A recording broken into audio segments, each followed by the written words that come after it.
கேட்டதை கொடுத்த 150 கோடி எதை நோக்கி நாம் அரசு போகுது? எதை நோக்கி? கொரோனா தொகுதி எந்த தனியார் மருத்துவமனையுடைய நோயாளி இல்லை, சேர்த்து வைத்தியம் பார்த்து பலாயிரக்கணக்கான உயிரை காப்பாற்று அரசு மருத்துவர்கள், செவிலியர்கள், அன்றைக்கு கடவுளாக தேவையில்லாமல் இருந்த மருத்துவர்களும் செவிலியர்களும் இன்னைக்கு தேவையில்லாதவருக்கு தெரிகிறார்கள். அந்த மருத்துவர்கள், உயிர் காத்த மருத்துவர்கள் ரோட்டில் நின்று போராடுகிற வீதியில நின்று எனக்கு ஊதியம் கொடுப்பு கேட்கிறான், கொடுக்கிறவா அரசு. கேட்கிறார்கள் செவிலியர்கள், கொடுக்கிறவா அரசு.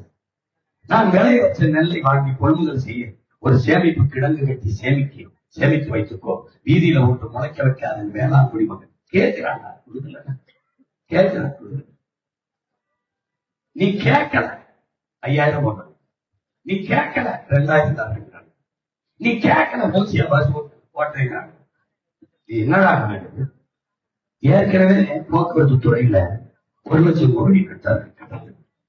ஓசியா பஸ் ஓட்டினா இவனை தூக்கி இவன் என்ன பண்ண, ஓசியா கூட போட்டு போடக்கூடாது சொல்றதுக்கு. படிச்சு இருக்கிறேன், உலக நாடுகளை நான் பார்க்கிறேன், நீ வாசிக்கிறேன், நேசிக்கிறேன், இலவசம் காத்த சொல்றேன். எப்படி 1 லட்சம் கோடி கடன்